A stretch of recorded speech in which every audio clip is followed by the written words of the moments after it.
Hi, I'm Megan Coon with Powerhouse Real Estate, and today I want to give you a housing market update for Davis County, Utah for the year 2024. Let's see how our real estate market did and what we anticipate happening this year in 2025. For Davis County, Utah, our median sold price for the year of 2024 ended at just under $540,000. We started the year below that and came up about 11% year to date. So throughout the year 2024, our real estate prices in Davis County came up about 11%. If you're a homeowner, you gained 11% equity, approximately, give or take, depending on any updates you've done, the condition of your home, and some other factors that might come into play. But that's really interesting to know, and it's really positive. We've seen a slower market, so to still see things increasing, I think a lot of people anticipated a crash happening, but that's not what we saw. We saw an increase overall. We also are seeing homes selling for about 98% of the list price. So compared to what it's listed for, they're selling about 2% below that at the end of the contract or end of the sale. That was the average for the entire year, actually. So it bounced around a little bit, going a little bit lower in some months. I think in July, we saw it at 100%. And so depending on the time of year and the status of the market, we did see a slight change month over month, but the average for the year, our homes selling about 2% under, which means we pretty much stayed a seller's market. That's not a lot of leeway for buyers to come in and only have a 2% buffer. But for an average priced home at the $540,000, it's about $10,000 below what it's listed for a buyer coming in and offering. Our homes are sitting right now for about 35 days on the market from the time that we list the home until it goes under contract. So there's still quite a bit of time before it is actually sold. So if you're looking to sell your home, you should anticipate probably about 60 to 90 days from the time you list the home until you're actually closed and receiving the money for the sale. Now, over the year, our average was about 31 days. And so that has stayed pretty consistent where it's not really a quick seller's market. We just talked about it being more of a seller's market as far as pricing is concerned. Buyers are still being pretty picky and not jumping on opportunities as quickly as we've seen in years past.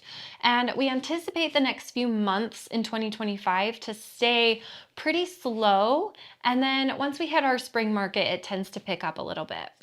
Now, what do we anticipate happening in our 2025 market? So like I just mentioned, we are probably going to see a slower couple of months. That's actually very normal for this time of year. When we start at the beginning of a year or end, go through the holidays, we see quite a slowdown in the real estate market. It's cold, it's snowy here in Utah. People don't love to move. They're busy doing all the family things. And so they don't really consider moving until we hit the new year. And then it takes a few months for them to really jump on board when we hit spring and the weather changes. So we anticipate that it will stay pretty slow. Usually we see things pick up about March. And a couple of factors that could impact our market this year, interest rates being one of them.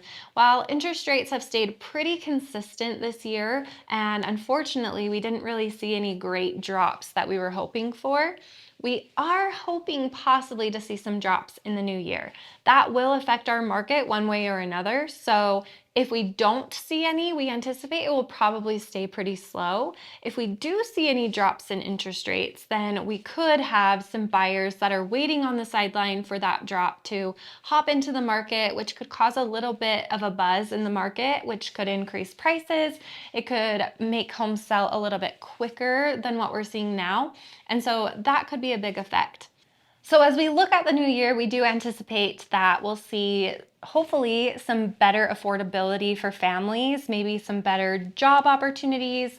And so that's going to impact our real estate market, obviously, as people have some money free up, maybe they get some raises because companies are doing better.